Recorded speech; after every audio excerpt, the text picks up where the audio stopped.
কেমন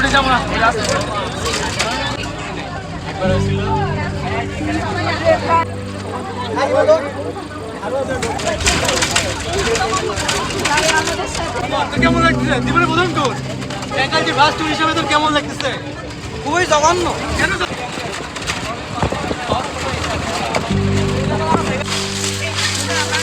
Hey guys, I'm your tour guide. আপনারা যে রাস্তা যাচ্ছেন এটা খুবই ঝুঁকিপূর্ণ রাস্তা। এখানে অনেক বড় বড় খাদ আছে, অনেক উঁচু উঁচু পাহাড়, আপনারা পড়ে যেতে পারেন, সাবধানে যাবেন। স্যার, আমার নাম আশরাফুজ্জামান, আমার ডাক নাম রিপুল। আমি 1998-99 সেশনের ছাত্র ছিলাম এখানে। গত সপ্তাহে যে রিউনিয়নটা হয়েছিল, মানে এটার আগেরটা, আমাদের একজন বন্ধু মারা গেছে, হ্যাঁ আর কি, অর্থাৎ প্রফেসর মিজানদের ব্যাচ। আমরা মিজান কি তোমাদের ক্লাস না ইরিগেশনে? হ্যাঁ, মিজান স্যারদের ব্যাচ আমরা। আর এখন আমি তো আছি বিএডিসিতে, সুপারিনটেন্ডিং ইঞ্জিনিয়ার। আর সম্প্রতি না, আমার প্রায় 1.5 বছর হয়ে গেল আমি পিএইচডি করতেছি। তোমাদের সাথে মনে হয় এইভাবে দেখা হয় না আর কি। তুমি করে বলি, তোমরা তো আমাদের অনেক জুনিয়র হবে আর কি। তো তোমাদের তো বোধহয় ওই সেট করে না, তোমরা সবাই ফার্ম পাওয়ারের নাকি? ফার্ম পাওয়ারে কি বেশি এখন যাই নাকি? ফার্ম পাওয়ারে 41 জন, আইডব্লিউএম এ 26 আর এফএসসি তে 23। আচ্ছা আচ্ছা, ফার্ম পাওয়ারে কি মানে পড়ার কি চাকরি বাকরি সুবিধা টুবিধা হয় না নাকি? আমরা আবার একটু আমাদের সময় একটু ফাঁকিবাজ গ্রুপ, আমরা এই ফার্ম স্ট্রাকচারে বেশি এমএস করতাম, মানে একটু মানে সহজে ডিগ্রিটা পাওয়া যেত আর কি। যাই হোক, তো আমার আচ্ছা, আমাদের এই যে ঝিনুক আছে আর কি, ঝিনুক বোধহয় পরিচিত নাকি সবাই আর কি? হ্যাঁ, তো আমার মূলত যে কাজটা সেটা হলো, গতবার আমরা একটা ট্রায়াল করছি, এক্সপেরিমেন্ট করছি। আমার কাজের টাইটেল হলো এডব্লিউডি ইরিগেশন। এডব্লিউডি সম্পর্কে তোমাদের কোনো আইডিয়া আছে? Alternative waiting and drawing. মানে আমরা সবাই জানি যে রাইস হলো সবচেয়ে ওয়াটার সেন্সিটিভ ক্রপ, মানে ওয়াটার বোরোর ক্ষেত্রে সব থেকে বেশি ওয়াটার কনজিউম করে। তো এর কারণে আমাদের দিন দিন আমাদের দেশে সহ সারা বিশ্বেই গ্রাউন্ড ওয়াটারের ডিক্লাইনিং হচ্ছে। গ্রাউন্ড ওয়াটার লেভেল যেটা ক্রমাগত ডিক্লাইনিং হচ্ছে। আবার সারফেস ওয়াটারেরও স্কারসিটি দেখা যাচ্ছে আর কি। তো ফলত সারা বিশ্বেই এই কম পানি দিয়ে কিভাবে মানে সেচ কাজে ব্যবহার করে যেন আমরা ধান উৎপাদন করতে পারি, এই বিষয়টা নিয়ে প্রচুর গবেষণা হয়েছে এবং হচ্ছে আর কি। কারণ হলো, আমাদের একজন স্যার ছিল, তোমরা বোধহয় পাও নাই, মেজবাসার, প্রফেসর মেজবাসারের নাম শুনছো তোমরা? অনেক সিনিয়র আর কি স্যার, আমাদের পড়াতেন ইরিগেশন। তো স্যার বলতেন যে every drop of water is money. প্রত্যেক ফোটাই, মানে আমাদের দেশে তো আসলে ওইভাবে আমরা পানির করি না আর কি। পানির যদি হিসাব বলি তাহলে তোমাদের মাথা নষ্ট হয়ে যাবে আর কি। যে আমরা সবাই জানি যে পৃথিবীতে 4 ভাগের 3 ভাগ পানি, তাই না? কিন্তু এইটা যদি আমরা আরো মানে সেগমেন্ট করি আর কি, তাহলে দেখা যাবে যে ব্যবহারের যোগ্য পানি হলো খুবই কম আর কি সারা বিশ্বেই। তো সেই জন্য এটা খুবই জরুরি এখন যে আমাদের সবচেয়ে থেকে কম পানি ব্যবহার করে ফসল উৎপাদন করতে হবে। আর এটা তো আসলে অন্যান্য ফসলে খুব বেশি ওইভাবে ইফেক্ট করে না। কারণ হলো, ধরো একটা সবজি বা অন্যান্য ফসল, তার কিন্তু খুব বেশি ক্রপ রিকোয়ারমেন্ট নাই। তো আমাদের রাইসের ক্ষেত্রে একটা টার্ম আছে ওয়াটার ফুটপ্রিন্ট। তোমরা এটা সম্পর্কে জানো কিনা? ওয়াটার ফুটপ্রিন্ট মানে 1 কেজি ফসল উৎপাদন করতে কত পরিমাণ পানি লাগে, এর ধারণা আছে তোমাদের কারো? যেহেতু তোমরা মানে ইয়েতে এফপিএমে তোমাদের নাম জানারই কথা, তোমরা শুনলে অবাক হবে যে হ্যাঁ রাইট 3000, এটা ডিপেন্ড করে, কিন্তু অ্যাভারেজ বাংলাদেশে এখনো 3000 লিটারের উপরে, মানে 1 কেজি ধান উৎপাদন করতে 3000 লিটারের উপরে পানি আমরা ব্যবহার করি। এটা হিউজ, মানে আমাদের এই উন্নত বিশ্বের তুলনায় তো বটেই, মানে আমরা যদি সাউথ এশিয়াতেও চিন্তা করি, সব থেকে বেশি পানি ব্যবহার করি আমরা। এবং দেখো দিন দিন কিন্তু পানির পরিমাণ কমে যাচ্ছে আর কি। তো এই জন্যে আমার এই টাইটেলটা সিলেক্ট করা। আর আমরা যেহেতু বিএডিসিতে বেসিক্যালি ইরিগেশন নিয়েই কাজ করি, তো সেই জন্যে যে এই ওয়াটার সেভিং যে টেকনিকটা আছে, এটা কিভাবে পপুলারাইজ করা যায় এবং এটা কেন, এটার অ্যাডপশনগুলো কী কী, এই জন্য আমার টাইটেলটা আমি রাখছি যে bridging the gaps between theory and practice in AWD rice irrigation. মানে এডব্লিউডি রাইস ইরিগেশনের গ্যাপটা কোন জায়গায়? মানে থিওরিতে তো ভালো আমরা সবাই জানি যে এটা বেনিফিটগুলো তোমরা হয়তো জানো কম বেশি। প্রথমত এডব্লিউডিতে আমাদের পানির পরিমাণ 30 থেকে 50% পানি কম লাগে, এটা প্রুভেন। কারণ হলো যে আমাদের ট্রেডিশনাল প্র্যাকটিস হলো কন্টিনিউয়াস ফ্লাডিং প্র্যাকটিস বলে, অর্থাৎ সবসময় পানি বাঁধিয়ে রাখা। হয়তো কেউ যদি গ্রামের মাঠে টাটে যেয়ে থাকো তোমরা বুঝতে পারবে, কিন্তু আমরা বলতে চাচ্ছি যে না, এডব্লিউডিতে বলা হচ্ছে যে না, এটা হলো পর্যায়ক্রম, অল্টারনেট ওয়েটিং অ্যান্ড ড্রাইং, মানে পর্যায়ক্রমে ভেজানো এবং শুকানো। যেমন আমার যখন পানি দরকার হয় কিসের, মানে ক্রপের রুট জোনে, তাই না? হ্যাঁ, ফিল্ড ক্যাপাসিটি, এই যে ভালো কথা বলছে, ফিল্ড ক্যাপাসিটি থাকলে আমার প্লান্ট হলো রুট ওয়াটার আপটেক করতে পারে সে, তো ফলে স্ট্যান্ডিং ওয়াটার কিন্তু আমার প্রয়োজন নেই। কিন্তু আমরা করতেছি কন্টিনিউয়াসলি এরকম স্ট্যান্ডিং ওয়াটার রাখতেছি আর কি। এতে কি হচ্ছে, আমার প্রোডাকশন কস্ট বাড়তেছে। কারণ হচ্ছে যে তোমরা জানো কিনা যে বোরো ধানে, আমার বাড়ি চুয়াডাঙ্গা, ওই অঞ্চলের কেউ আছো? রাজশাহী কেউ আছে? রাজশাহী অঞ্চলে এখানে এক বিঘা মানে ধর 33 শতকের একটা বিঘাতে প্রায় 7-8-10 হাজার টাকা লাগে হচ্ছে শুধুমাত্র সেচের খরচ। এবং এইটা হলো ধান উৎপাদনের সব থেকে বেশি খাতভিত্তিক খরচ। যদি বলি বীজ, সার, সেচের মধ্যে সব থেকে বেশি খরচ হলো ইরিগেশন। তা আমি যদি এখানে সেভ করতে পারি, মনে করো 30% সেভ করতে পারলে, এখানে কিন্তু আমার আলটিমেটলি আমার প্রোডাকশন কস্ট বেড়ে গেল, বেনিফিটটা আমি বেশি পেলাম। তো ওইটা হলো এই যে যেটা বলছিলাম, কন্টিনিউয়াস প্ল্যান্টিং প্র্যাকটিস করা হয়। আমরা বলতে চাচ্ছি যে না, আমরা না, মানে এটা আগে থেকে প্রুভেন একটা টেকনোলজি। এডব্লিউডি সর্বপ্রথম ইরিতে, ইন্টারন্যাশনাল রাইস রিসার্চ ইনস্টিটিউটে 2002 সালে ওরা প্রথমে এটা ট্রায়াল দেয়। আর বাংলাদেশে ব্রিতে এটা 2005-এর দিকে আসছে। এবং এটা নিয়ে আমরা বিএডিসি, ডিএই, অন্যান্য প্রতিষ্ঠান কিন্তু অনেক এটা প্রমোশন করছে। কিন্তু আলটিমেটলি এটা এত একটা প্রুভেন টেকনোলজি হওয়া সত্ত্বেও এটা খুব বেশি আমাদের কৃষকরা ওইভাবে মানে ওয়াইডলি অ্যাডপ্ট করে নাই। তো যার কারণে এটা নিয়ে রিসার্চ হচ্ছে, এবং আমারও মূলত টার্গেট ওইটা যে কীভাবে এটা আমরা ফার্মার্স ফ্রেন্ডলি করতে পারি, ব্যারিয়ারগুলো কোথায় সেটা আইডেন্টিফাই করা। সোশ্যাল অনেক ব্যারিয়ার আছে, সেটার জন্য আমার একটা সার্ভে আছে, আমি বিভিন্ন জায়গায় যাব, কৃষকদের মতামত দেবো, সেটা একটা সার্ভে আছে। আর এইখানে টেকনোলজিক্যাল মানে আসপেক্টে আমাদের কোনো ল্যাকিংস আছে কিনা, যেটার জন্য ফার্মাররা এইভাবে অ্যাডপ্ট করতেছে না, সেই জন্য আমার এই এক্সপেরিমেন্টগুলো করা। তো এখানে আমি যেটা গতবার করছিলাম সেটা হলো, আমি এখানে 5টা ট্রিটমেন্ট রাখছিলাম। এখানে দেখো তোমরা 15টা প্লট আছে। 15টা প্লটে আমরা আরসিবিডি পদ্ধতিতে, এটা একটা এক্সপেরিমেন্টাল ডিজাইন। আরসিবিডি তোমরা হয়তো নাম শোনার কথা, র্যান্ডমাইজড কমপ্লিট ব্লক ডিজাইন এটাকে বলে। এই একটা ব্লক, এটা 3টা ব্লক আছে। এই 3টা ব্লকে আমি যে ট্রিটমেন্টগুলো সেট করছি এটা র্যান্ডমলি আমি সিলেক্ট করবো। যেমন T1, T2, T3, T4, T5। আমার T1 ছিল হলো কন্টিনিউয়াস প্ল্যান্টিং প্র্যাকটিস, মানে কৃষকরা যে প্র্যাকটিসটা করে সেটা একটা ছিল। 2 নম্বর ছিল হলো এডব্লিউডি দিব। এডব্লিউডি সম্পর্কে একটুখানি বলে নিই তোমাদের। এডব্লিউডি হচ্ছে, আমরা একটা এডব্লিউডি পাইপ আছে, তোমরা দেখছো কিনা, ওটাকে বলে সেনিপা ইংরেজিতে বলে, আর বাংলাতে বলে সেনিপা, মানে সেচ নিয়ন্ত্রণ পাইপ। অর্থাৎ একটা 12 ইঞ্চি একটা পাইপ, যেটার 8 ইঞ্চি হলো পারফোরেটেড করা থাকবে, ফুটা করা থাকবে, আর 4 ইঞ্চি থাকবে হলো ব্লাইন্ড পাইপ, মানে কোনো ফুটা থাকবে না। এই 8 ইঞ্চি আমরা মাটির নিচে দাবাই দিব আর কি, মানে যখন ধান লাগানোর 1 সপ্তাহখানেক পরে আমরা দাবাই দিব, এবং ওই মাটিটা আমরা নিচ থেকে বের করে ফেলবো। ফলে পারফোরেটেড পাইপ যেহেতু, ওটা একটা কুয়ার মতো কাজ করবো, ওর ভিতরে পানি যাবে, আমরা এখান থেকে মনিটর করতে দেখতে পারবো। আর উপরের যে ব্লাইন্ড পাইপ, সেটা তো উপরে থাকবে, সার্ফেসের উপরে থাকবে। তো আমরা এটা প্রতিদিন মনিটর করবো যে পানিটা এখন কোথায় যাচ্ছে। তো আমরা যেহেতু বলছি ধানের রুট জোন আমরা মোটামুটি জানি যে 8 ইঞ্চির মতো, তাই না? তো এইটা যখন যাবে, পানিটা যখন নিচে নেমে যাচ্ছে, তখন আমরা আবার ইরিগেশন দেবো। এটা হলো সিস্টেম, ঠিক আছে? তো আমরা গতবার যেটা করছিলাম, যেটা এডব্লিউডি ইউজুয়ালি হচ্ছে মানে অ্যাকসেপ্টেড মেথড হলো যে 15 সেন্টিমিটার। 15 সেন্টিমিটার মানে কত? 6 ইঞ্চি। হ্যাঁ, 6 ইঞ্চি হলো আমরা অ্যালাউ করবো, মানে পানিটা গ্রাউন্ড থেকে 6 ইঞ্চি গেলে তারপর আমরা নেক্সট ইরিগেশন দেবো। এটা হলো কমনলি প্র্যাকটিস আর কি। তো আমরা গতবার ট্রিটমেন্ট রাখছিলাম 3টা এই এডব্লিউডির, একটা 10 সেন্টিমিটার, একটা 15 সেন্টিমিটার, আর একটা 20 সেন্টিমিটার। এই 3টা লেভেলের এডব্লিউডি রাখছিলাম।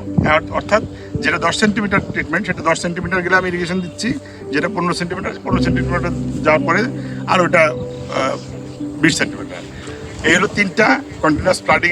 আর একটা ছিল আমার হলো ডিএসআর। তোমরা এটা রিসেন্টলি অনেকেই প্র্যাকটিস করতেছে, বিশেষ করে এগ্রোনমির মশহুর স্যার এই প্র্যাকটিসটা করে। হলো উনি সেচ ছাড়া, ঠিক আছে, ড্রাই ডাইরেক্ট সিডেড রাইস, মানে এই যে জমিতে যখন ফিল্ড ক্যাপাসিটি থাকবে সেই সময় আমরা এই ধান বপন করব, জার্মিনেটেড সিড আর কি। এবং উনি বলতে চাচ্ছেন যে আমরা মাঝে মাঝে মনিটর করবো, সয়েল টেস্ট করবো, যদি ওই ফিল্ড ক্যাপাসিটি যখন চলে যাবে তখন হালকা একটু সেচ দেবো, মানে এরকম ফ্লাডিং সিস্টেম না আর কি। তো এই ধরনের ট্রিটমেন্ট আমার গতবার ছিল, এবারও আমি এটা রিপিট করব। গতবার কি ফল আসলো? আচ্ছা, গতবার ফল আমরা ওইটা ডেটাগুলো আমরা এখনো ওইভাবে অ্যানালাইসিস করি না, র ডেটা আমার নেওয়া আছে। তবে এমনি যেটা দেখছি খুব সিগনিফিক্যান্টলি কোনো পার্থক্য আমরা দেখি নাই, মানে ওয়াটার যেটা সেভ হলো আমার এডাব্লিউডিতে, এটা ফলনের ক্ষেত্রে কোনো তারতম্য হয়নি, বরং আমি এডাব্লিউডি যেটা 15 সেন্টিমিটার সেটাতে আমি ফলন আরও বেশি পেয়েছি আর কি। ইল্ড আমার যেমন ইউজুয়ালি এই আমি যে ভ্যারাইটি করছিলাম BR 88, এটার ইল্ড ইউজুয়ালি হলো 6 থেকে 7 টন পার হেক্টর, আমি এখানে 8-এর উপরে পেয়েছিলাম, 8-এর উপরে আমার আছে আর কি। বিশেষ করে এটা লাইসিমিটারে আমি যখন করছিলাম, মানে এখানকার থেকে আমি লাইসিমিটারে, কারণ ওখানে ম্যানেজমেন্ট আরও ভালো ছিল, এটা তো খুব ইজি, আর এটা তো কিছু মিসম্যানেজমেন্ট আছে ফিল্ডে আর কি। তো যাই হোক, আমিও যেটা বলতেছিলাম যে এইটা একটা দেখা যায়, একটা হলো ফিল্ড এই ইলটাকে ইভ্যালুয়েট করা। এর ছাড়া আমি যখন এক্সপেরিমেন্ট করি তখন আমাদের তো বিভিন্ন ডেটা নিতে হয়। একটা হলো এগ্রোনমিক ডেটার মধ্যে আমরা দেখতেছি যে তার প্লান্ট হাইট কেমন, ও সব ট্রিটমেন্টের ক্ষেত্রে হাইটের কী পার্থক্য হচ্ছে, তার ভিগোরিটি কেমন, মানে লিফ এরিয়া ইন্ডেক্স আমরা দেখছি। লিফ এরিয়া ইন্ডেক্স সম্পর্কে তোমরা জানো কিনা আর কি? হ্যাঁ, লিফ এরিয়া ইন্ডেক্স আমরা ওই যে সেন্ট্রাল ল্যাব থেকে আমরা টেস্ট করে দেখছি যে লিফ এরিয়া ইন্ডেক্স কেমন পাচ্ছি। তারপর নাম্বার অফ টিলার্স, মানে টিলার কত, এমন কি হচ্ছে যে আমরা যেটাতে পানি কম দিচ্ছি সেটাতে টিলার কম হচ্ছে কিনা, আর ওইটাতে বেশি হচ্ছে কিনা, নাম্বার অফ টিলার্স।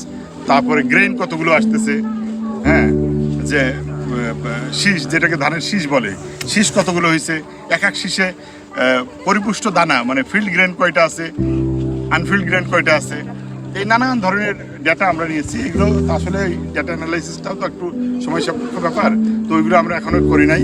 কিন্তু ওভারঅল যেটা আমরা পেয়েছি সেটা হলো যে আমাদের এডাব্লিউডিতে আমরা প্রোডাকশনের ক্ষেত্রে যেমন 15 আমি বললাম যে বেশি পেয়েছি, অন্যগুলো যেটা সিগনিফিক্যান্টলি কোনো ডিফারেন্স নাই। কিন্তু ওয়াটার সেভিং যেহেতু এটা আমি ইয়ে দেখে দিচ্ছি আর কি, মানে আমার নেট বেসড আমি দিচ্ছি, আর ওটা কন্টিনিউয়াস চলতেছে আর কি। তো এখন এইটা হলো এখান থেকে ফিল্ড থেকে আমার ফাইন্ডিংস। এরপরে আমি আবার ইয়েতে যাব, যেমন এই বছর আমি হয়তো রংপুরে যাব, রাজশাহী যাব, ফার্মার্স প্র্যাকটিস তাদের তারা কি মনে করতেছে, কেন এটা করতেছে না আর কি।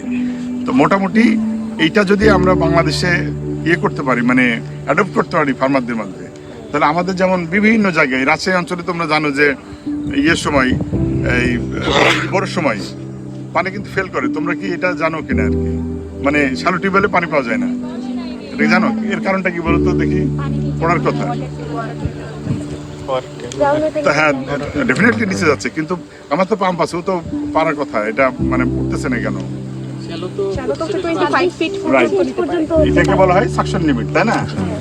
আমরা জানি যে পাম্প দুই সিস্টেমে কাজ করে, একটা দুইটা মোডে আর কি, একটা হলো সাকশন মোড, আর একটা কি জানো, force mode, right? Force mode. Suction mode মানে কি সাক করে আর কি, যেমন সিরিঞ্জ এরকম সাক করে। তো একটা শ্যালো টিউবওয়েলের ক্যাপাসিটি সাকশন মোডে ম্যাক্সিমাম থিওরিটিক্যালি 32 ফিট, আর প্র্যাকটিক্যালি হয়তো 24-25 এর বেশি পারে না। তো এই যে আমাদের গ্রাউন্ডের যে নেমে যাচ্ছে, এটা কিন্তু অসংখ্য, মানে রংপুর অঞ্চলে, আমাদের অঞ্চলের আছে অনেক জায়গাতে, যে শ্যালো টিউবওয়েলে ওই বড় ধানের সময় আর পানি পাচ্ছে না। তো আমরা যদি এরকম পানির ব্যবহারটা তো আমাদের কমানো খুবই জরুরি আর কি। আর ফোর্স মোড, এই ডিপ টিউবওয়েলগুলো হলো ফোর্স মোড। ফোর্স মোড মানে পাম্প থাকে নিচে, হলো ফোর্স করে পানিটাকে উপরে উঠে দেয়। তো এই জন্যে, হ্যাঁ, এই জন্যে এটা কত লেভেল নিচে গেল তাতে কোনো ম্যাটার করে না, কারণ পাম্প আমার অলরেডি সাবমার্জড অবস্থায় আছে নিচে। তো এই জন্যে আমাদের এটা, আমি মনে করি যে যদি আমরা এটা সাকসেসফুলি ফাইন্ড আউট করতে পারি, তারপর কৃষকরা অ্যাডপ্ট করবে কি না করবে সেটা তার ব্যাপার, কিন্তু আমাদের তো আসলে এটা ব্যারিয়ারগুলো আইডেন্টিফাই করা জরুরি আর কি। তো এই মোটামুটি আমার ট্রিটমেন্ট, আমি কি বুঝাইতে পারছি নাকি আমার, বা তোমাদের যদি আর কোনো জানার থাকে কোনো কিছু আমাকে বলতে পারো আর কি। তোমরা ফার্ম পাওয়ার লোক তো বোধহয় ইরিগেশনে ইন্টারেস্ট কম নাকি? না, তবে বেসিক্যালি তোমরা যেটাই করো না কেন, এগ্রিকালচারাল ইঞ্জিনিয়ার কিন্তু অনেকেই, মানে এগ্রিকালচার ইঞ্জিনিয়ারকে মানে ইরিগেশন ইঞ্জিনিয়ার হিসেবে মনে করে আর কি। হ্যাঁ, এই ধরনের একটা বেসিক ধারণা সবারই থাকা দরকার আর কি। হ্যাঁ, যেহেতু আমাদের সেট আলাদা হয়েছে সেটা ঠিক আছে, বাট তুমি যখন বিএডিসি, আমরা যেহেতু সবাই এগ্রিকালচার ইঞ্জিনিয়ার, আমাদের টার্গেট বিএডিসি, বরেন্দ্র বা এই ধরনের যে সমস্ত প্রতিষ্ঠান, ম্যাক্সিমাম সবাই তো ইরিগেশন নিয়ে কাজ করে, এবং এই ধরনের বেসিক ধারণা তোমাদের থাকা জরুরি আর কি। স্যার ইটি মাপে স্যার ইউভো ট্রান্সপিরেশন বিলাইট করতে হলে কি করতে হয়, কি লাগে? স্যার সব কিছু কন্ট্রোল ওয়েতে স্যার আমরা মেজার করি স্যার। কি কি সবগুলো কি বলো? Rainfall, irrigation, percolation, run of, এগুলো কন্ট্রোল করা। আমরা আমাদের লাগে হলো যে ওয়াটার ব্যালেন্স কম্পোনেন্ট যেগুলো আছে, ইরিগেশন, রেইনফল, পার্কুলেশন, সিপেজ যদি হয়, run of, ground water contribution. তো গ্রাউন্ড এগুলো হলো ফিল্ডে, কিন্তু গ্রাউন্ড ওয়াটার তো নিচ থেকে উঠে আসে, এটা মেজার করা খুব কঠিন। আবার পার্কুলেশন যদি ফিল্ডে, পার্কুলেশন তুমি কীভাবে মাপবা, মাপা কঠিন না। এই জন্য আমরা একটু লাইসিমিটার সেট করি, যেরকম বা ওই যে নিচে ওই যে দেখতে পাচ্ছ, দুই রকম হতে পারে, নিচে হতে পারে, উপরে হতে পারে। আবার এক ধরনের আছে ওজন করা যায় লাইসিমিটার, তাহলে পানি যদি কমে যায় তাহলে ওজনও কমে যাবে, সেইভাবে বের করা হয়। সেগুলো বলে ওয়েইং লাইসিমিটার। কোনটা বেশি ইফেক্টিভ? ইফেক্টিভ এক একটা সুবিধা অসুবিধা আছে। ওয়েইংগুলো বড় করা যায় না, বেশি বড় করা যায় না, ছোট করতে হয়। ছোট করতে গেলে আবার বেশি গাছ লাগানো যায় না, অনেক মানে প্রত্যেকটারই সুবিধা অসুবিধা আছে। হ্যাঁ, তো এইটা হলো নন ওয়েইং, ওয়েট করা যায় না, কিন্তু আমরা কি করতে হয় সেজন্য আমাদের হলো মেজার করতে হয়। মেজার করে করে আমরা বের করি সয়েল। তাহলে কি কি লাগে ডাটা? Irrigation, rainfall, percolation. এর রান আপ আমরা হতে দিই না, কারণ চারিদিকে ওয়াল দেওয়া আছে না, পানি বাইরে থেকে ট্যাপ দেওয়া আছে, ট্যাপের নিচে কন্টেনার সেট করে দিলে ওখানে পার্কুলেশন হয়ে ওই দিকে বের হবে। হ্যাঁ, পাঁচটা উপরেটা পরে বলছি, আগে নিচেরটা দেখো। ট্যাপ দেখতে পাচ্ছ না, ট্যাপগুলোর পার্কুলেশন ওয়াটার ওই দিক দিয়ে নিচে বেরিয়ে যায়। তাহলে তুমি ওখানে কন্টেনার ধরে রাখলে দিলে তুমি বুঝতে পারবা যে কি পরিমাণ পানি ওখান থেকে পার্কুলেশনে নিচে চলে গেল।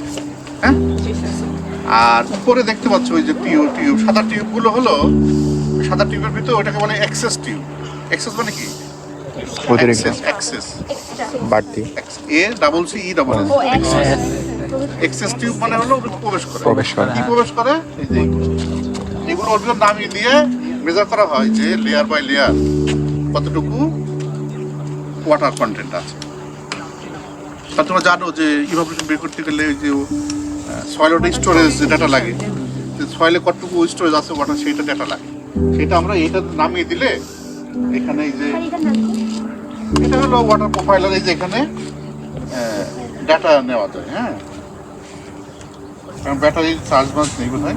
এখানে ডাটা উঠে যে লেয়ার বাই লেয়ার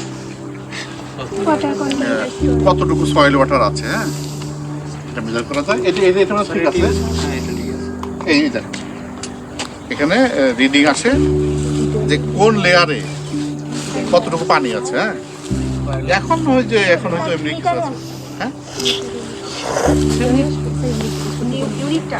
ইউনিট হলো ভলিউমেট্রিকে আসবে যে এত পার্সেন্ট বা ফ্র্যাকশনে আসে, পার্সেন্টেজ আসে, তুমি ওটা ক্যালিব্রেট করতে পারবে ইচ্ছা মতো।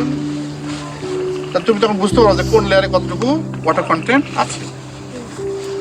তাহলে তুমি ইরিগেশন তো তুমি মেজার করতে পারবা, রেইনফল মেজার করতে পারবা, মানে রেইনফল ডাটা তো আজ পাবা ওই ওয়েদার স্টেশন থেকে। তারপরে সয়েল ওয়াটার স্টোরেজ এই যে এইটা বের করতে পারবা যে কোন লেভেলে কতটুকু সয়েল ওয়াটার আছে, পার্কুলেশনও পাবা। তাহলে কি সবই পেয়ে গেলে। এখন ইটি বের করতে পারবে। ইটি ফর্মুলা কি?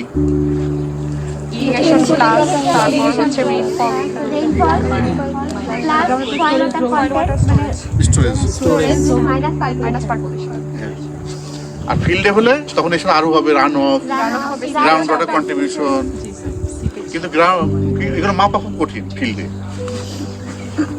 চিন্তা করো ফিল্ডে তুমি কিভাবে গ্রাউন্ড ওয়াটারের যে কত পানি নিচে নেমে যাচ্ছে তুমি তো আমরা মাপবো কিভাবে? দেখা যাচ্ছে না, মাপাও যাচ্ছে না। কিন্তু এখানে হলো আমরা ধরে ফেলতে পারছি। হ্যাঁ, আবার গ্রাউন্ড ওয়াটার থেকে অনেক সময় পানি উপরে উঠে আসে, সেটা তো ফিল্ডে আমি তুমি কীভাবে মেজার করবো? এটা কঠিন ব্যাপার। এই জন্য আমরা লাইসিমিটার ইউজ করি, ওইটাকে আমরা বন্ধ করে দিই, গ্রাউন্ড ওয়াটার কন্ট্রিবিউশনটা অফ করে দিই হয়। তাহলে তুমি সব মোটামুটি মেজার করতে পারো। এখন দেখি কে বলতে পারে। তুমি বলতে পারো, তুমি মনে হচ্ছে সাহসী, বলো তো দেখে। তাহলে তোমাকে যদি অ্যাসাইনমেন্ট দেওয়া হয় লাল শাক আজ থেকে শুরু করে আগামী 5 দিনে কতটুকু ইভাপোরেশন হলো মেজার করো, এইখান থেকে পারবা? বলো কি হয় বলো। ধরো আজকে শুরু করবা, আজকে এখন বাজে হলো ধরো 3টা বাজে, এখন শুরু করবা আর 5 দিন পরে 3টার সময় শেষ করবো। প্রথমত এই সময় করে মনোযোগ দিয়ে পরীক্ষা কিন্তু এগুলো আসবে যে how do you calculate evo translation using a lysimeter, তোমাকে কিন্তু স্টেপ স্টেপ লিখতে হবে, তখন ভুল লিখলে কিন্তু 0 পাবা। বলো। স্যার মানে আমার যে প্যারামিটারগুলো লাগবে প্রথম হচ্ছে এখানে এখন মানে এখন বর্তমানে যে সয়েল ওয়াটার কন্টেন্ট আছে সেটা বের করবো আগে, সেটা মেজার করে রাখবা। সেটা মেজার করবো, আর শেষ দিন আবার মেজার করবো আমরা ডিফারেন্স করবো। আর হচ্ছে আমাদের এই 5 দিনের যে ভিতরে পরিমাণ পানি পার্কুলেশন করছি সেটা আমাদের লাগবে, প্লাস হচ্ছে যদি রেইন হয় এবং হচ্ছে আমাদের যদি ইরিগেশন করা হয় কতটুকু দিচ্ছি সেটা আমরা যখন দিব তখন সেট করবো, আর রেনটা আমরা ওয়েদার সিস্টেমে মানে মানে ভ্যালুটা নিব। তো নিয়ে আমরা 5 দিন পরে আমরা পার্কুলেশনটা নিয়ে আর আমরা মানে ওই দিন সেই দিন যখন সময়টা হবে তখন আমরা SWটা বের করবো, করে আমরা ইকুয়েশন মানটা বসে আমরা ইয়ে করবো। Very good. তাহলে এই ইটিটা কি? এটা হলো অ্যাকচুয়ালিটি। এখন তোমাকে যদি আমি বলি এই 5 দিনের কেসি বের করো ক্রপ কোফিশিয়েন্ট, তাহলে কি করবা? এটা তুমি পেয়েছো অ্যাকচুয়ালিটি। আর কেসি বের করতে হলে কি লাগে? রেফারেন্স কিভাবে বের করবা?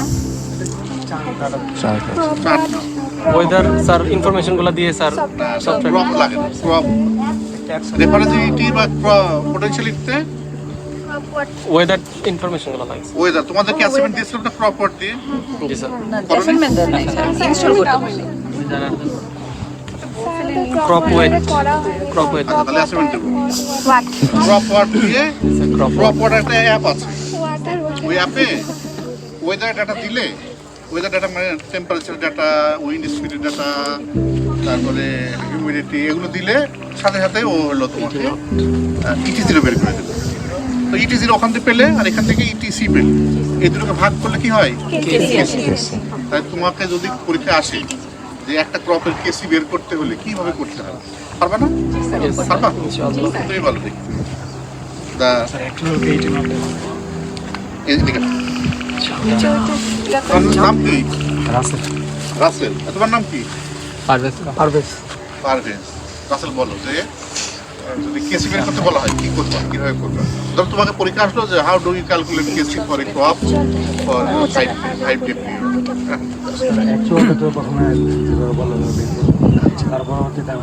ওই কয়দিনের জন্য ET0 বের করবো।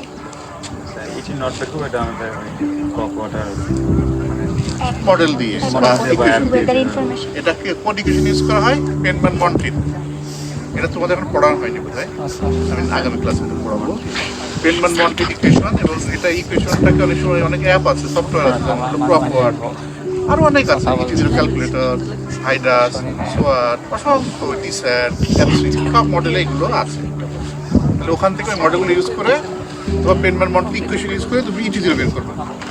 আর এখান থেকে ও যেটা বললো, পারভেজ যেটা বললো, ওই ETC আমার মনে হয় কেসি দিলে ভাগ করতে, কোনটাতে কোনটা ভাগ করতে হয়? ETC by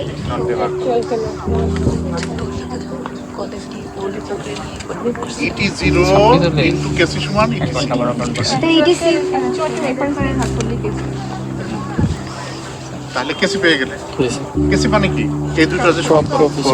তাহলে এরপরে বছর তোমার আর ওই ETC বের করা দরকার নেই। ET0 বের করবা, ET0 তো তোমার বের করতে ফিল্ডে না আসলেও চলে, কিন্তু ওই ওয়েদার ডাটা ওই রুমে বসে পাওয়া যায়।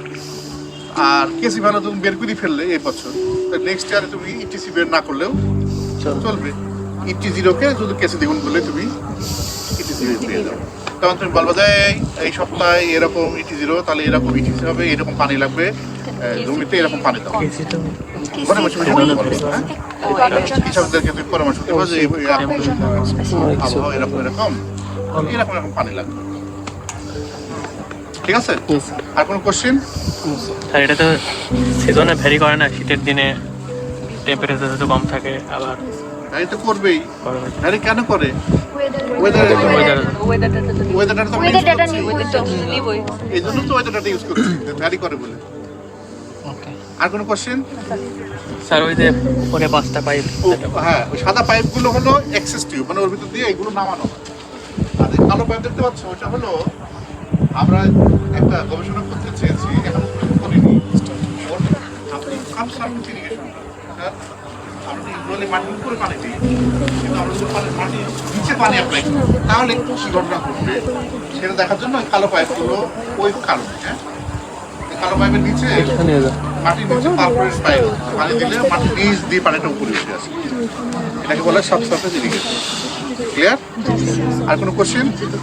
তাহলে দেখো আমাদের লাইসেন্স মিটার এখানে 3টা আছে, হ্যাঁ, এই একটা, ওই কোনো একটা, আর এই যে এই একটা, এটা হলো মাটির নিচে। যাও দেখো, দেখে ওই যে ওখানে যাও, ওই দেখছিলাম না একবার। দেখছি কত সেমিস্টারের আগে আমাদের সামনে রাখা হয়েছিল দেওয়ার জন্য, বক্তব্য দেওয়ার জন্য। সেগুলো আমাদের যে প্রজেক্ট ওয়ার্কগুলো আছে, আমরা এই 1 বছর কি প্রজেক্ট ওয়ার্ক করছি সেটা সম্পর্কে তোমাদের একটু হালকা পাতলা বেসিক ধারণা দেওয়ার জন্য। তো আমরা যে প্রজেক্টটা করছি, যে আমার 4 জন প্রজেক্ট মেট আছে, আরও 2 জন আছে, ওরা একটু কোনো কারণে অ্যাবসেন্ট। তো এই আমরা প্রজেক্ট করছি একটা রাইস ফিল্ডে আমাদের যে সম্পূর্ণ গ্রোথ সিজনে যেই লস হয়, ওয়াটারের যে লস হয়, সেই 2টা মেজর লসের ধর আমার মেজারমেন্টের জন্য আমাদের এই প্রজেক্টটার মূল অবজেক্টিভস 2টা মেজর লস কী কী, একটা হলো ইভাপোরেশন লস আর একটা হলো পার্কুলেশন লস। এই 2টা সম্পর্কে তোমরা জানো। পার্কুলেশন লস হলো যেটা আমাদের সারফেস ওয়াটার কি মাটি দিয়ে ছুঁয়ে একদম গ্রাউন্ড ওয়াটারে চলে, সেটা হলো পার্কুলেশন। আর ইভাপোরেশন কি, যেটা সূর্যের আলোতে তোমার কি ইভাপোরেট হয়ে আকাশে উড়ে যায়। এই 2টা লস আমরা মেজার করবো। মেজার করার মানেটা কি, সম্পূর্ণ যে গ্রোথ সিজন, যে 3 মাস 3.5 মাস, এই গ্রোথ সিজনে আমাদের এই লসটা কি রেটে যা হচ্ছে, সবসময় কি সেম রেটে ইভাপোরেশন বা পার্কুলেশন লস হচ্ছে, নাকি তোমার একটা সার্টেন তোমার পিরিয়ডে পরপর ভ্যারি করে, যে প্রথম 10-15 দিন একভাবে যাচ্ছে, পরে 10-15 দিন আরেকভাবে যাচ্ছে, এইভাবে আমরা গ্রাফটা বের করব। তো এই প্রজেক্ট করার জন্য আমরা যে কাজটা করছি সেটা হলো, আমাদের অবজেক্টিভের কথাগুলো আগে বলি। আমাদের প্রথম অবজেক্টিভ ছিল যে আলাদা আলাদা সিজনে, একটা আমন সিজন এবং বড় সিজনে, আলাদা আলাদা সিজনে আমাদের যে ওয়াটারের পার্কুলেশন, ইরিগেশন ওয়াটার যে পার্কুলেশন রেটটা, সেই রেটটা কীভাবে হচ্ছে এটা দেখার জন্য, আমন সিজনে কেমন এবং বড় সিজনে। আমাদের 2 নম্বর অবজেক্টিভ ছিল যে তোমার ডিফারেন্ট মেথডে, ইরিগেশন মেথডে আমরা পার্কুলেশন রেটটা কীভাবে ভ্যারি করে। আমাদের 2টা ইরিগেশন মেথড আমরা ইউজ করছি। একটা হলো কনভেনশনাল ফ্লাডিং মেথড, যে এখন যেটা দেখতেছো ফ্লাডিং অবস্থায়, এরকম কনভেনশনাল ফ্লাডিং মেথড। আরেকটা হলো আমাদের এডাব্লিউডি মেথড। এডাব্লিউ মেথড সম্পর্কে হয়তো বা তোমাদের অনেক আইডিয়া থাকতে পারে। এটা হলো অল্টারনেট ওয়েটিং অ্যান্ড ড্রাইং। এটার মানে হলো যে আমরা রাইস ফিল্ডে আমরা কিছু একবারে ওয়াটার ইরিগেশন দিব এবং একটা সার্টেন টাইম পর্যন্ত আমরা ওয়েট করবো, যে সার্টেন ডেট পর্যন্ত যখন নামবে ওয়াটার, এরপরে আবার দিব। এভাবে আমরা যে ওয়াটার স্কারসিটি যে সমস্যাটা আমরা ফেস করতেছি, সেটা আস্তে আস্তে লাঘব হবে, আমাদের ওয়াটার লসটা কম হয়। এটা হলো এডাব্লিউডির মূল উদ্দেশ্য। তো এই 2টা ট্রিটমেন্ট আমরা ব্যবহার করছি আমাদের এই প্রজেক্টের জন্য। আর আমাদের 3 নাম্বার আরেকটা যে তোমার অবজেক্টিভ, সেটা হলো আমাদের এই মেজার আমরা যে অবজার্ভ করব এই 3.5 মাস, এই অবজার্ভ ডেটার সাথে আমাদের লাস্টে আমরা মডেল করব। বিভিন্ন মডেলিং সফটওয়্যার আছে, সেই মডেলিং সফটওয়্যার দ্বারা মডেল করার পরে দেখবো যে 2টার মধ্যে কম্পারিজনটা কি, যে মডেলিং ডেটা এবং কি আমাদের অবজার্ভ ডেটার মধ্যে কোনো তারতম্য আছে কিনা বা সেম কিনা। এখন আমরা সেই এটার ওয়ার্কিং প্রিন্সিপাল কীভাবে আমরা করছি, আমরা এটার জন্য আমরা প্রথমে 6টা প্লট সিলেক্ট করছি। 2টা ট্রিটমেন্টের জন্য 3টা করে 6টা প্লট আমরা সিলেক্ট করছি। 3টা এডাব্লিউডির জন্য, 3টা কনভেনশনাল ফ্লাডিং মেথডের জন্য। তো প্রত্যেকটা প্লটে আমরা 2টা করে পিভিসি পাইপ ইনসার্ট করছি এবং 2টা পাইপেরই হাইট হলো তোমার 30 সেন্টিমিটার করে। তো এই 2টা পাইপে, একটা পাইপে আমরা পার্কুলেশন দেখার জন্য, আর এটা হলো তোমার ইভাপোরেশন যে লসটা সেটা দেখার জন্য। পার্কুলেশনের জন্য যে পাইপটা আমরা ইউজ করছি, সেই পাইপটা হলো তোমার পারফোরেটেড, মানে চারপাশে কি ছিদ্র করা। আর ইভাপোরেশনের যে পাইপটা ছিল একদম তোমার কি নিরেট, মানে নিরেট না, মানে পুরোটা সিল করা। আর এই 2টা হলো 2টা পাইপই আমাদের মাটির নিচে 20 সেন্টিমিটার করে ইনসার্ট করা আছে, উপরে 10 সেন্টিমিটার রাখা আছে, নিচে 20 সেন্টিমিটার করে কি ইনসার্ট করা আছে। তো এই যে পারফোরেটেড পাইপ যেটা আছে পার্কুলেশন রেট মেজার করার জন্য, ওইটা কেন পারফোরেশন করা হয়েছে, ওইটাতে যেন আমাদের ফিল্ডের যে ওয়াটার লেভেল আর আমাদের পাইপের ভিতরে ওয়াটার লেভেলটা যেন সেম থাকে। কেন? কারণ আমরা তো মেজার করবো কি পাইপ থেকে আমরা মেজার করবো। এখান থেকে তো মেজার করার কোনো ওয়ে না যে আমি কীভাবে মাটির নিচে কতটুকু পানি আছে, মাটির স্কেল তো তুমি দিতে পারবো না। এই জন্য আমরা পাইপ থেকে মেজার করবো যেন পাইপের ওয়াটার লেভেল এবং তোমার কি পানির ফিল্ডের ওয়াটার লেভেল সেম থাকে। আর যে ওই পাইপটা ছিল যে ইভাপোরেশনের জন্য, সেই পাইপটা আমাদের সেল করে না, ওইখান থেকে যে লসটা রেগুলার হবে সেই লসটা আমাদের অ্যাকচুয়াল ইভাপোরেশন লস। তো এখন আমরা আজকে কীভাবে ডেলি ডেটা মেজার করবো, প্রত্যেকটা পাইপ থেকে আমরা ডেলি স্কেল দিয়ে ওয়াটার লেভেলটা কি চেক করবো। ধর আজকে একটা ওয়াটার লেভেল পাইছি, কালকে আরেকটা ওয়াটার লেভেল পাবো। তো ইভাপোরেশন পাইপে যে 2 দিনের যে ওয়াটার লেভেলটা ডিফারেন্স থাকবে, সেটাই আমাদের কি অ্যাকচুয়াল ইভাপোরেশন লস। কিন্তু পার্কুলেশন পাইপে ওইটা আমরা ওইভাবে করতে পারবো না। পার্কুলেশন পাইপে আমরা যেই ওয়াটারের লেভেলটা, এই লেভেলটা অ্যাকচুয়াল ওয়াটারের লেভেল না। অ্যাকচুয়াল ওয়াটার লেভেল না কেন? কারণ এখানে তুমি দেখতেছো যে মাটির উপর যে পানিটা আছে, সে পানিটা ধরো 5 সেন্টিমিটার এখানে, আর মাটির নিচে আছে কি আমাদের ধরো আরো 15-20 সেন্টিমিটার, কত 20 সেন্টিমিটার আমরা পাইপ ইনসার্ট করছিলাম, তো 20 সেন্টিমিটারে নিতে হবে। তো মাটির নিচে আরো 20 সেন্টিমিটার তোমার পানি ধরতেছো তুমি, তো টোটাল কি তুমি 25 সেন্টিমিটার পানি ধরবা? দেখতে পাইপে দেখতে এরকমই মনে হচ্ছে, কিন্তু অ্যাকচুয়ালি তোমার 25 সেন্টিমিটার পানি না। কেন? কারণ আমাদের মাটির নিচে তো টোটাল কি অ্যাকচুয়াল পানি, ওটা তো পোর স্পেসের পানি, টোটাল তো পানি না। তো 20 সেন্টিমিটার কিন্তু আমার টোটাল 20 সেন্টিমিটার পানি না। এটার জন্য এইখানে আমাদের অ্যাকচুয়াল কতটুকু পানি আছে সেটা হিসাব করার জন্য আমাদের একটা ইকুয়েশন আছে, হয়তো বা তোমরা ইরিগেশন সায়েন্স এটা পড়ছো, সেটা হলো ফিল্ড ক্যাপাসিটি বিয়োগ তোমার কি ওয়েল্টিং পয়েন্ট, এর সাথে রুট জোন ডেপথ গুণ দিলেই তোমার কি ওই হিসাবটা বেড়ে যায় কতটুকু পানি আছে মাটির নিচে। তো রুট জোন কতটুকু ধরবা? ধরো আমরা 20 সেন্টিমিটার ধরছি না, তো ওই 20 সেন্টিমিটারই রুট জোন ধরা হয় ধানের ক্ষেত্রে, অনেক সময় 15 সেন্টিমিটারও ধরা হয়। তো এইখান থেকে আমরা ওই মাটির নিচে পানিটা পেলাম, আর কি উপরে আমাদের কতটুকু পন্ডেড ওয়াটার মানে যে ফ্লাডিং ওয়াটার আছে এই ওয়াটারটা পাইলাম। দুইটা যোগ করলে আমাদের কি হচ্ছে অ্যাকচুয়াল যে ফিল্ডে কতটুকু ওয়াটার আছে এই ওয়াটার লেভেলটা পাওয়া যাবে। তো আজকে পাইলাম, আবার নেক্সট দিনে পাবো। তো এই নেক্সট এই দুইটার মধ্যে যে ডিফারেন্সটা সেটাই হলো আমাদের কি অ্যাকচুয়াল ইভাপোরেশন না, মানে পার্কুলেশন লস। কিন্তু এখানেও একটু কথা আছে, পার্কুলেশন এখনো শেষ হয় নাই, কারণ আমরা যে এই পাইপটা ইনসার্ট করছি এটার তো পার্কুলেশন হয় কি নিচ দিয়ে, কিন্তু পাইপটা উপর দিয়ে ওপেন না, ওই পাইপ থেকে তো তোমার কি হচ্ছে ইভাপোরেশন হচ্ছে।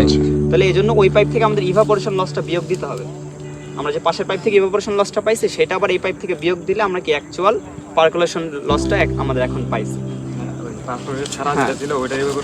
লস এখান থেকে বিয়োগ দিতে হবে, কারণ এখানে এই পাইপও 2 নম্বর যে পারফোরেটেড পাইপও তো আমাদের উপর দিয়েও তো ইভাপোরেশন হচ্ছে, আবার নিচ দিয়েও যাচ্ছে। আমি তো হিসাব করলাম, একবার হিসাব করলাম, তাহলে আমি যদি ওইটাই লস ধরি তো লস বেড়ে যাবে, লস বেড়ে যাবে না? তাহলে আমাদের ওইটা বাদ দিতে হবে, কি ইভাপোরেশনটা বাদ দিতে হবে। এইভাবে আমরা কি ডেইলি আমরা মেজার করতে পারি। এখন অনেকে ডেইলি করে রিসার্চের জন্য, অনেকে 3 দিন পর পর, 7 দিন পর পর, 15 দিন পর পরও করে, যে যেভাবে করে। আমি যে প্রজেক্ট করছিলাম সেই প্রজেক্টে আমরা ডেইলি মেজার করছিলাম। এখন আসে আমাদের কি দিতে আরও কি ডেটা হিসাব করতে হবে, সেটা হলো ইরিগেশন ডেটা হিসাব করতে হবে।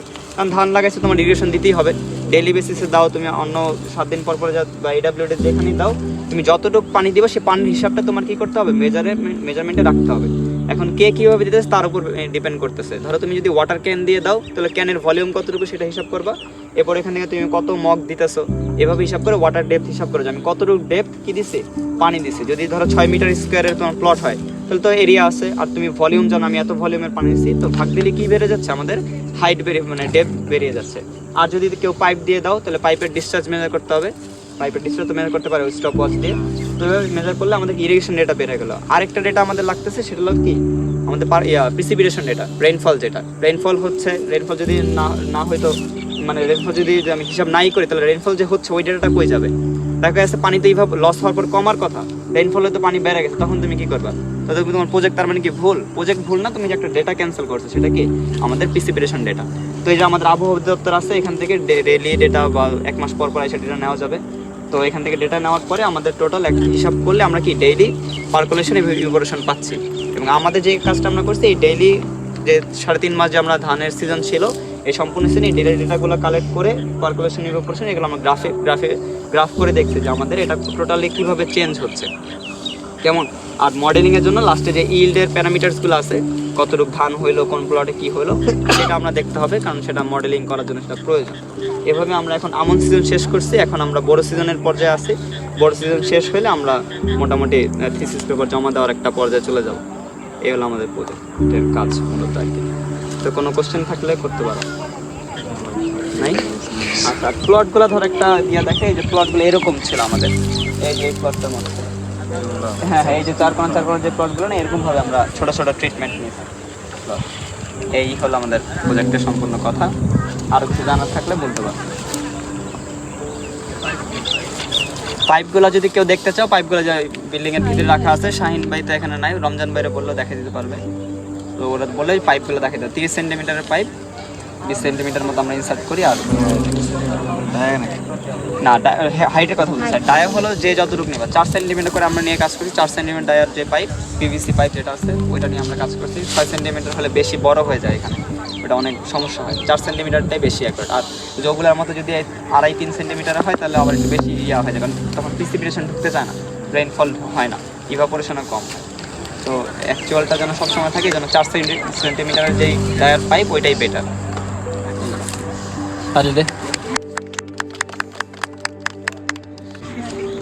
ম্যাক্সিমাম অ্যালাউয়েবল ডেফিসিট, এটা মিনিং কি?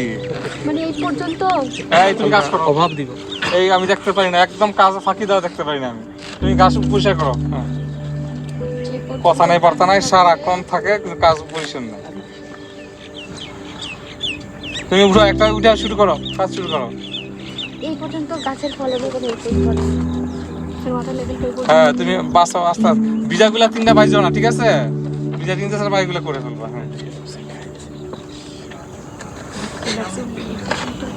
গাছ ইজিলি তোমরা এখানে যা আসছো যেটা দেখবা সেটা হলো IoT based drip irrigation system, demonstration of IoT based drip irrigation system. IoT না, আইওটি, IoT ইন্টারনেট হ্যাঁ, on things of internet of things. এই তো তোমরা ভালো বুঝো সব। এই আস্তে সফটলি করবা, মাটি ফালাইও না। হ্যাঁ, সফট হ্যান্ডে করতে হবে যেন গাছের ইয়া না উঠে বা আলু না উঠে যায়। IoT based drip irrigation system, demonstration of IoT based drip irrigation system। এই জিনিসটা আমরা দেখব। এখানে ড্রিপ ইরিগেশন সিস্টেম যেমন আছে, IoT জিনিসটাও এখানে চলে আসছে। IoT হলো একটা আলাদা থিং, আর ড্রিপ ইরিগেশন হলো আলাদা একটা মেথড, তাই না? ইরিগেশন মেথড, দুইটা জিনিস ইন্টারনেট IoTর সাথে ড্রিপ ইরিগেশন সেটআপ এখানে কাপলিং করা হয়েছে, ঠিক আছে? তো ড্রিপ ইরিগেশন কোনটা? ড্রিপ ইরিগেশনের জন্য কি লাগে? আমরা সোর্স লাগে, পানির সোর্স আছে আমাদের। এই যে এটা পানির সোর্স, ওভারহেড ট্যাঙ্ক থেকে পানির সোর্স এখানে আসছে, প্রেসারে আছে, যেহেতু ট্যাঙ্ক উপরে প্রেসার আছে পানি, সেখান থেকে সে যে মেইন লাইন দেওয়া আছে, সাথে কি আছে? ল্যাটারাল আছে, এটার সাথে আবার এমিটার যে পয়েন্ট দেওয়া আছে। হ্যাঁ, এমিটারে ড্রপ পানি দিবে, তুমি ডিজাইন বললে সে ড্রপ পানি দিবে, এটা। হ্যাঁ, সেটা। আর মাইক্রো কন্ট্রোলার আছে ওই যে ওইটার ভিতরে হয়তো বা। হ্যাঁ, ঠিক আছে। হ্যাঁ, এইভাবে controller ওই নিচে আছে। মাইক্রো কন্ট্রোলার কোথায় আছে জানো? মাইক্রো কন্ট্রোলার স্যার এটাতেই আছে না? জি স্যার, এটাতেই না, এটাতে। আচ্ছা, এইখানে আছে, তাহলে এই আছে এখানে। তো সব সিস্টেমই এখানে করা আছে। Unfortunately it is not functional, কারণ আমাদের ইন্টারনেট ইলেকট্রিক লাইন চুরি হয়ে গেছে। ইউনিভার্সিটিতে যত চুরি হচ্ছে প্রচন্ড, জানো তো, মহামারী আকারে চুরি হচ্ছে ইউনিভার্সিটিতে। হ্যাঁ, কারো বাসা বাড়িতে চুরি হচ্ছে, এমন অবস্থা। কারটা কাজ হচ্ছে না, পরে দেখা গেলো যে যারা সিকিউরিটি তারাই চুরি করে, ঠিক আছে? এই লাইন চুরি করেছে, আবার দিলে আর সিকিউরিটি আবার চুরি করে নিয়ে যাবে। ওই সেন্স আমি আর দিই নাই। ইলেকট্রিক লাইন ছিল আমার ওখান থেকে এই পর্যন্ত, এই যে বাস টাস দেখতেছে এখানে লাইন ছিল, চুরি করে নিয়ে গেছে। ওকে, যাই হোক, সেখানে ড্রিপ ইরিগেশন সিস্টেম, আর তার সাথে কি ছিল? যে সেন্সর। এই সেন্সর আমাকে দিবে কি পরিমাণ তোমার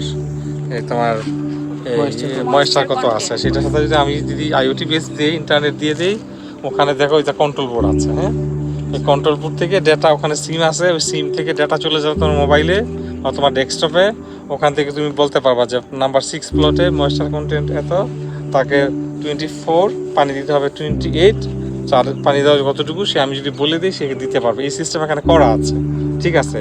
IoT বেস সিস্টেম অনলাইন করা আছে এখানে, সব সিস্টেম এখানে ছিল। এই জন্য এটার নাম IoT base drip irrigation system. এই জিনিসটা এখানে অলরেডি করে ফেলেছি আমরা। হ্যাঁ, কিন্তু এখন এই কন্ট্রোল বোর্ড থেকে খুলে দেখো, ছবি তুলে নিয়ে যাবে যে কন্ট্রোল বোর্ডে।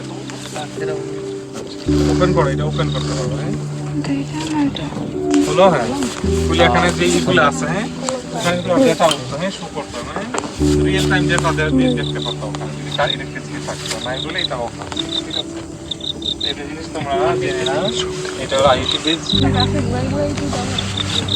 তুমি চাইলে দিতে পারো, তাই ছিল, দেওয়া ছিল আগে এরকম না। 6টা করে গাছ, 6টা না 5টা, বেশি নাই, খুব নাই।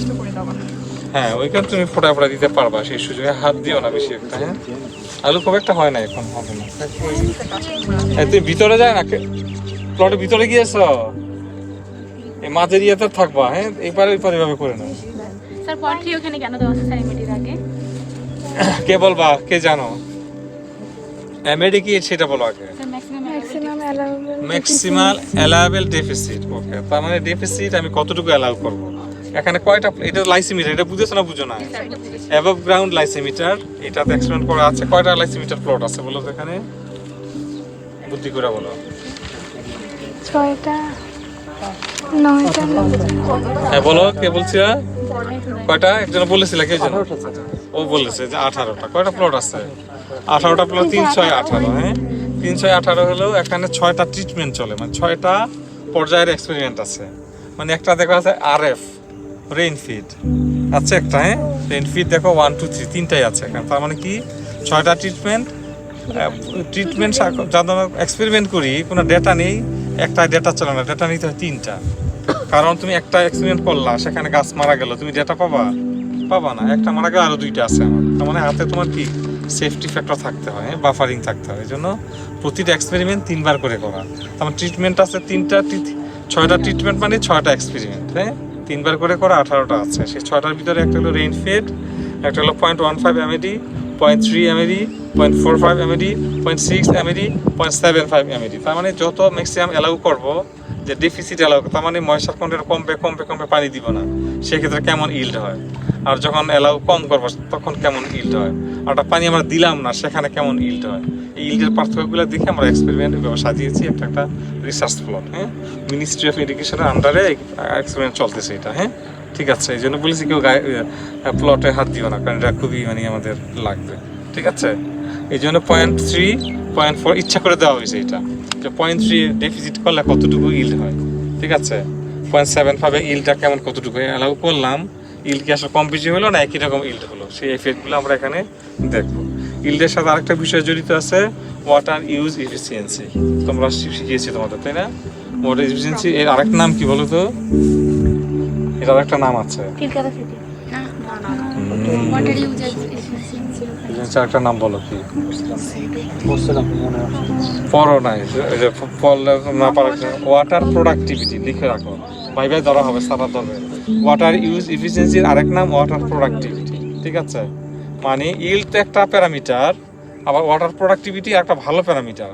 ধরো ইল্ড হলো কিন্তু আমাদের পানি অনেক বেশি লাগলো, তার মানে বেনিফিট কস্ট রেশিও কি কম হবে। সেই জন্য ইল্ডের থেকে বেশি ভালো একটা প্যারামিটার হলো ওয়াটার ইউজ এফিসিয়েন্সি। তারপরে এটা দিয়ে বোঝা যাবে পার ড্রপ, মানে how many crop per drop of water, প্রতি ড্রপে কেমন ওয়াটার পাই ক্রপ পেলা, সেটার সাথে ওয়াটার প্রোডাক্টিভিটি দেখে তোমার সার্চ দিবা, তাহলে বুঝবা। ওয়াটার প্রোডাক্টিভিটি নিয়ে শিখে আসবা, পুরো তোমার ভাই ধরবে water productivity, water use efficiency. এই জিনিসটা তোমরা কেন জানি মানে খুব একটা দাও না, এটা খুবই অ্যাপ্লাইড। মানে তোমরা যখন এই লাইনে জব করবা খুবই লাগবে তোমাদের এই বিষয়গুলো, ঠিক আছে। এটা হলো বিষয়। তাহলে সেটা আমরা 6টা এক্সপেরিমেন্ট করেছি, 18টা রেপ্লিকেশন জানো তো না? রেপ্লিকেশন মানে রিপিট করা, রেপ্লিকেশন 3বার রিপিট, তুমি 4বার 5বার করতে পারো, আমরা 3বার করেছি। 6টা এক্সপেরিমেন্ট 3বার করেছি, 18টা প্লট আছে এখানে। সেখানে আমরা দেখবো তাদের ইল্ড, আর ওই যে 3টা কেন ওগুলো অ্যাভারেজ করবো, হ্যাঁ। একটা হয়তো 4.6, আরেকটা হচ্ছে 4.2, আরেকটা হলো 4.8। এই অ্যাভারেজ করে ভ্যালুটা দেওয়া হবে, তখন তার স্ট্যান্ডার্ড ডিভিয়েশন, এরর, এই জিনিসগুলো কি এক্সপেরিমেন্টের জন্য কাজে লাগে, ভালো প্যারামিটার হিসাবে কাজ করে, ঠিক আছে। আর কোনো কোশ্চেন? তোমরা ছবি তুলে নিয়ে যাও, অবশ্যই রিপোর্ট করতে হবে, রিপোর্ট লিখতে হবে তোমাদের। Demonstration of IoT based irrigation সিস্টেমের রিপোর্ট করতে হবে, আমাকে এটা দিয়ে দাও, আমার শীট, তাই না? ওকে। এটাই কেন চুজ করলেন? কোনটা মানে এই ধরনের মানে ভ্যালু ভ্যারাইটি ভ্যারাইটি অ্যাভেলেবেল বাজারে যা আছে তাই চুজ করেছি। ভ্যারাইটি চুজের কাছে কোনো মানে করি নাই, মানে চিন্তা করি নাই, ঠিক আছে। বাজারে যা পাওয়া যায় স্টেরিক্স অ্যাভেলেবেল BADC সিড, সেটাই চুজ করেছি। আর কোনো কোশ্চেন? স্যার কারেন্ট তো নেই স্যার, তাহলে সবগুলো কি ম্যানুয়ালি কন্ট্রোল করতে? এখন ম্যানুয়ালি দিচ্ছি ইরিগেশন, হ্যাঁ। ওই যে আমাদের সবচেয়ে বেসিক যেটা ওভেন ড্রাই মেথড, সেটাই ইউজ করতেছি, সেটাই ভালো। একদিন দেরি হয়, কিছু করা নাই, সবার ক্ষেত্রে তাই হচ্ছে, সবার ক্ষেত্রে ডিলে হচ্ছে। এটা ভালো মেজারমেন্ট, হ্যাঁ। কিন্তু সবার ক্ষেত্রে পানিটা একদিন ডিলে হচ্ছে, বুঝে না? আজকে জানলাম 0.5, আগামীকাল পানি দিতে হচ্ছে, এটা হলো পার্থক্য, 24 আওয়ার্সের ব্যবধান। কিন্তু এটা তো সবার ক্ষেত্রে ব্যবধান হচ্ছে, সবাইকে আমরা পিছিয়ে দিচ্ছি 1 ঘন্টা, ঠিক আছে। ওইটা আর সমস্যা হবে না। হ্যাঁ, আলু কি না, আলু ধর লাগবে না আর কি, ঠিক আছে। এটা হলো বিষয়। আর কোনো কোশ্চেন? ঠিক আছে, ওকে, থ্যাংক ইউ। তাহলে আসসালামু আলাইকুম স্যার।